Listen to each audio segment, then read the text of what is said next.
also seen that foundations in particular can dramatically change funding priorities. I mean, I saw the Kellogg Foundation do it, where they decided that they were going to completely reposition themselves and focus on children. And so if you didn't have that component, so even though you may have had a relationship with them a few years ago, you need to be very current to see if they've changed any kind of direction along the way.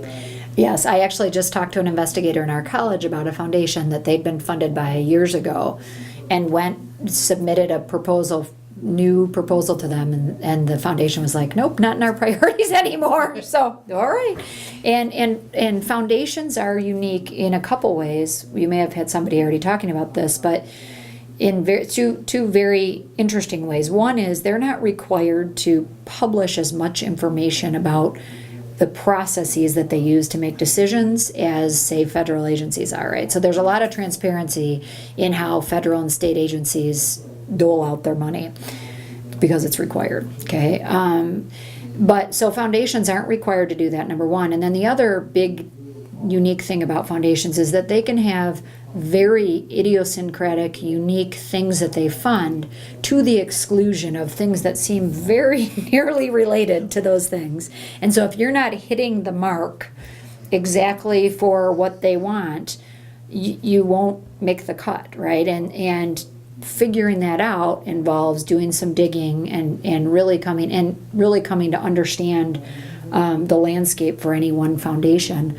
The other way in which foundations are different is their program staff. They may or may not have program staff in significant numbers, and many of them, they're not required to respond to requests for information from potential investigators or potential grantees. So they many times won't even respond to inquiries when you make them. And so that's something to know. Don't take it personally, but it is par for the course, I guess I would say. So that's an interesting issue because some of them are very hard to reach, and that they have a very narrow band of things that they do, and they're very precise. And they were founded by somebody who had a particular view of the world, and they want to fund work in that area. Yes, the federal government is far more transparent, and I've found over time that you can really get to know the people, and you have to sort of understand the culture of the agency in order to understand what it is that their jargon means. The words may be. You can look them up in Webster's, but it isn't going to tell you what they're really looking for. So that is the challenge. Yes. When you're putting together a proposal, then, how long on a large proposal does it take? Sometimes I find it takes a lot of time, too, for small ones. Yes. So this is something that I think is important for people to keep in mind, and that is that there's no really good answer to that question, right? Because just anticipate it's going to take a really long time, and recognize. I mean, I guess there's two things going on here. Recognize that unexpected things always happen when you're putting project proposals together, and the more complex it gets, the more likely that is that those things are going to happen. And the other thing is that usually putting together that grant proposal is not the only thing you are doing as an investigator or as a researcher. And so you want to be honest about what you're able to do given your other constraints of your position and how you're going to fit this into those constraints. One thing that I think it takes people a while to realize sometimes is that, sometimes faculty feel like we are free agents, right? So I'm a free agent operator. I put together my own ideas. I do, this is my idea that I came up with. But in reality, you work for a university, or you work for a nonprofit, or you work for whoever you will be working for as you're putting together a grant proposal.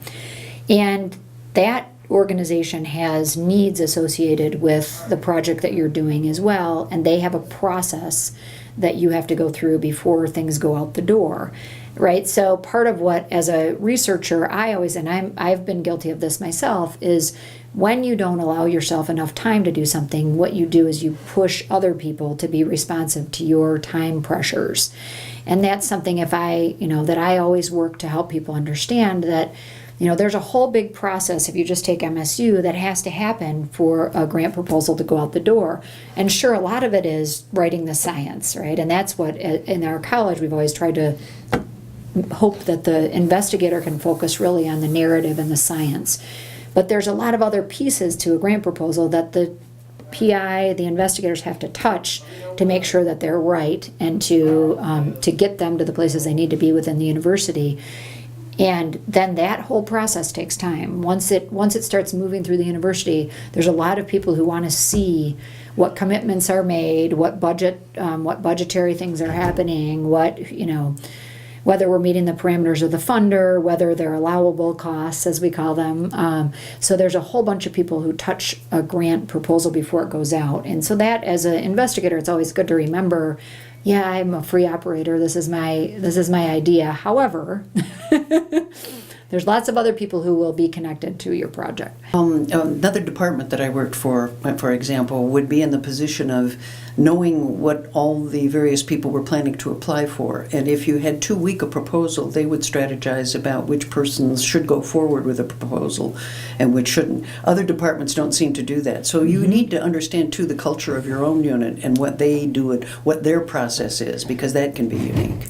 That is exactly right. So every institution has different levels of support for their project proposal and for grants once they come in the door. And if you are going out and applying for jobs and you think you're the kind of person, if you're sitting in this class, you're probably the kind of person who thinks they're going to be doing this kind of work ultimately, you want to ask questions, very specific questions about the kind of structures that are in place for putting project proposals out, for once things are funded, how are those supported.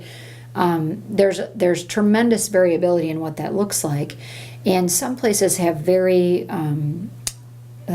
draconian, gives it a negative sort of twist, but it oftentimes have very strict policies about what can and cannot go out the door, how much time turnaround, etc. on projects. And so knowing, and then other places there's no restrictions on what can go out. So knowing where the institution which you're working, knowing where they stand on those policies and how they'll support the process is very important for you as a researcher. Michigan State has instituted, just since my time in research dean role in the last 6 years, all kinds of ways to try and help investigators get better projects out the door, so get better quality projects out the door. And part of that has been instituting a deadline policy that is much stricter than when I first came in the door, which there was no real deadline policy. And so they instituted a deadline policy, and we've stuck to that deadline policy. And the reason, the joke in my office is that the initial thing that has to go through is the budget. And so my joke is always, if the budget looks like that, what does the narrative look like, right? So it's to make sure that the proposals that we're putting out the door are high quality, or at least that they've had a good review on the part of in terms of the financial aspects of the project, but also in terms of the narrative aspects of the project. There's a lot more emphasis on getting things peer reviewed prior to submission, on you having time to do significant revision and rewriting to your project proposal, etc. And all those things take time. What are the biggest mistakes that novices make in the system? So number one is time. Right. So if I see what the number one, and honestly, our junior faculty, it doesn't seem to necessarily always be just novices. I think that's pretty much across the board. Our junior faculty in the college actually seem to be better at allowing enough time than maybe some of our senior faculty. So I don't know that it's necessarily a novice mistake. It's just an across the board. If I see what goes wrong with project proposals, it's because things were getting done at the last minute and there wasn't time to review documents or proof things or whatever. And that, I think of it as a reputation. If you're putting project proposals out there, your reputation's on the line as a researcher, right? So you want to put out the best thing you can, right? And it's the same thing when you're doing journal submission or article submission for wherever you'll be publishing things, or creative activity submission to juried shows. This is you as a researcher, as an artist, or whatever you are, attached to this project or to this proposal. And so you want to put out the best thing that you can, and that sometimes takes a significant amount of time to get it to that point. So that'd be the number one thing. The second common challenge that I see is people not thinking through collaborative relationships and treating collaborative relationships as a very delicate and important and mutually beneficial relationship. And that starts at project proposal time, right? So this, it may have started 10 years before that project proposal, but ultimately where the rubber hits the road is when you start putting a project proposal together and you start allocating budget for a collaborator, or you start saying, can you help with this part of the project or whatever. You really want to think about these collaborative relationships as like a marriage, honestly, ultimately, because if you get that grant, if you go to all this work to put this proposal together, or to start this program of research, then put a proposal together, and then ultimately to get something funded, that's a long-term relationship. And I have a project right now funded by National Science Foundation, and my collaborators and I, it's a 3-year project that's on year 2, and we've worked together for two or 3 years prior to that, and it's right now we're working on 4 to 6 years together working on this same area of research, and we have lots of ideas for future project proposals. But I treat my colleagues on those projects with utmost respect and like I would a spouse or a family member in some, not quite like that, but so that we have a healthy relationship, that they're getting their needs met for the project and that I'm getting my needs met for the project too. And figuring that out can involve awkward and delicate conversations and real conversations about different norms for how things get done or whatever. And so and when you're talking about a collaboration between academics, that's one thing. But when you bring in a non-governmental organization or nonprofit, that's a whole different set of priorities and ways of operating. And there needs to be frank discussions about, what do they want from the project? What do you want from the project? What do you want together from the project? And how do you make that happen given budget constraints and all the other things? So if I see a challenge that people face, sometimes it's not taking that process as seriously as they should, and then having it blow up in their face when something goes wrong down the road when the grant is awarded and things aren't working as they should. I think one of the biggest dangers I've seen is that people think that, and I think this is true of novices, they do ask for too little money, thinking that if you're a bargain, the grant reviewers will look upon you more favorably, rather than realizing that if you don't have enough resources to do the work, people will get very unhappy very quickly. Mm-hmm. And so you need to make sure that you're clear on that issue when you start, that you're not trying to, you need enough resources to do it. Though sometimes the worst thing you could do is get the grant. Yes. Not all grants are moneymakers. Most grants probably aren't moneymakers, actually. So, no, that's exactly true. And knowing how much time something is going to take is something that you learn over time, right? So I know I'm the person who, when I do home repairs, I always assume I'll just, put in that new fence. It won't take me too long. And then 3 months later, I'm still right? So grants are the same way. It's hard to predict exactly how much time things are going to take, but one way to do that is to try and get the nitty-gritty methodology part of your project down and think through the whole process, because that allows you to see, I'm going to need money for this, or I'm going to need money for that, as a good starting point. And then thinking about how you as an investigator and how your collaborators, what exactly you're going to do on the project to facilitate it happening, and how many other things you are going to be doing during that time, and you're making a calculation, an estimate of what do we really need from me and from you to be able to get this thing done. And I think rather than trying to be cheap, right? Sometimes it's good to be cheaper than the other person, but more often what you see is reviewers looking at whether or not the budget is realistic given the scope of the proposal.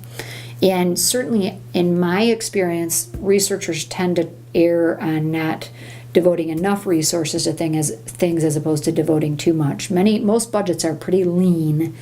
They're not, there's not a lot of fat in most budgets. What that means is that doesn't give you a lot of flexibility to be nimble if something goes wrong or happens or whatever.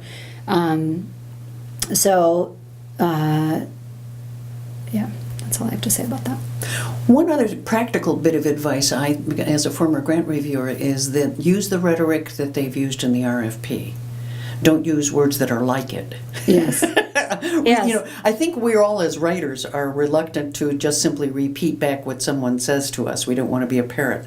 This is a process where you're designed to be a parrot. You need to answer specifically the questions that they have asked you and not use different rhetoric. I think that makes it so much easier on grant reviewers. Yeah, and I would echo that. I was thinking about if I had I was thinking my 3 R's of what I always recommend that people do. And the number one thing is read the request for proposals very carefully and the review criteria. So the first thing you're always going to do is read that and speak to that, right? You have your own project idea, but what too often people want to do is they want to say what they want to say, right? Not what the reviewers need to see, right? So a reviewer has a set of criteria, and to the extent that you can show that reviewer right here, it's right here. You need me to demonstrate that this has innovation. Here it is, right here. This is why this is innovative. Just say it clearly, right? And so, yes, speaking to the language of the RFP. And in some cases, that's possible. And in some cases, that's very hard to do, and you end up feeling like you're shoving yourself into something that you don't really fit well, and that's a situation that you want to avoid if at all possible. So the reading of the RFP and the review criteria is a sort of key, one of my R's. The second one is reaching out to the program officers. And then the third R is being really, really early on everything you do, so that you're not putting other people under pressure, and you're not putting yourself under pressure to produce something in a constrained time frame. One of the worst things is to see a good idea that hasn't been developed. Yes. That's the toughest part, Yes. because it would be a great project, they've got good people involved, but it's clear that they haven't been able to spend the time. Yes. The other one that's kind of scary is when people take a proposal they've sent elsewhere, they cut and paste pieces, and they have the wrong name in the middle of their proposal, and you can tell that they sent it to somebody else. So, there are these... Oh, yeah. The little... What you may not realize as the novice is how fastidious the places are. Some will measure.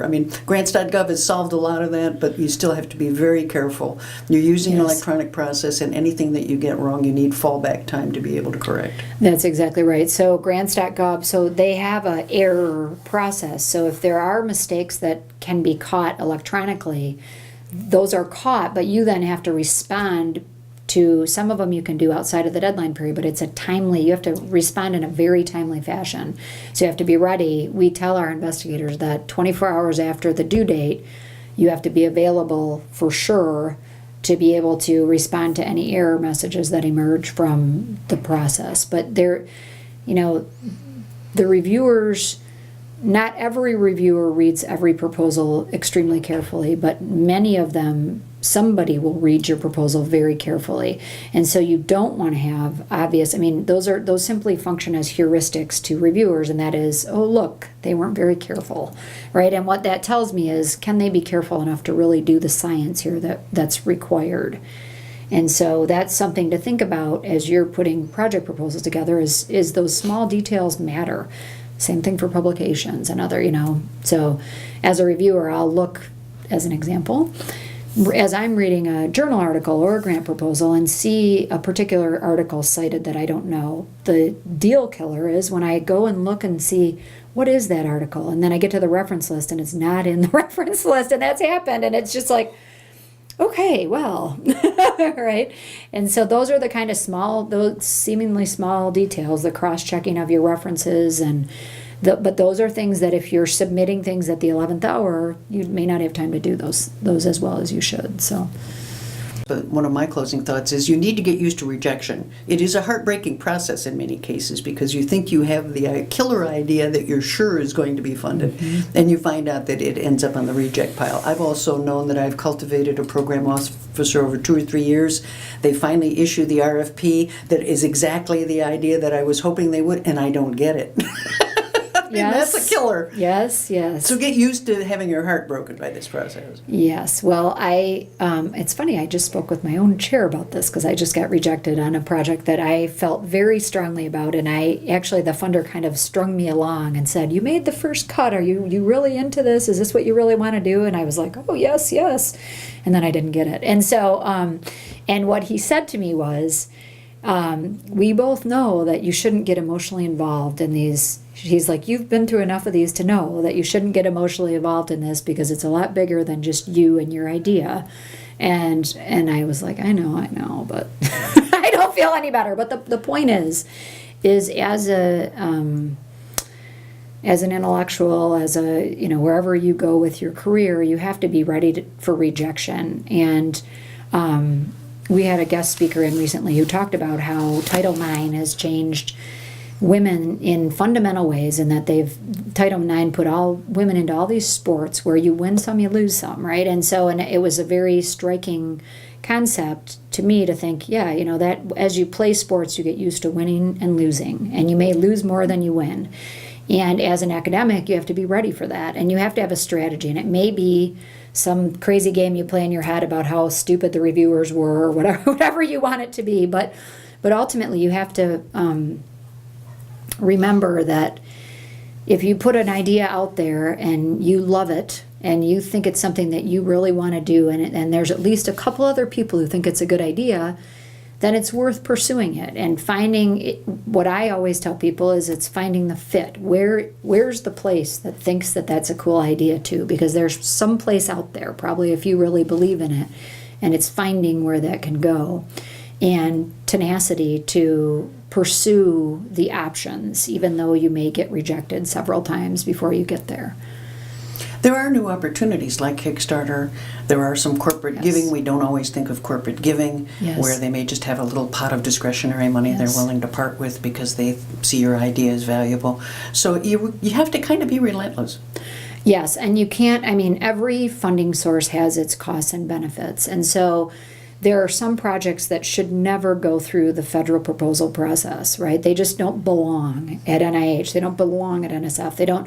They're just not that kind of project, right? And so you need to be smart about if you really want to get something done, where's the best place to pitch it, as opposed to thinking it has to go to NSF or it has to go to this agency, because in some cases it may just not be the right project for that funder. So there may be other innovative sources for it. Any closing thoughts? What young scholars need to know when they head into this process? Well, one thing that I guess I learned the hard way as a researcher was really doing a couple things. One is starting small and partnering with people as you start getting into this grant process. Some people may have had experience working on grant-funded projects as grad students or as postdocs or whatever. Some people may not. Some people might have, experienced writing grant proposals, right? And so that's also good. But I would recommend starting small and not trying to bite off some big complex project proposal as an early step. And partnering with people.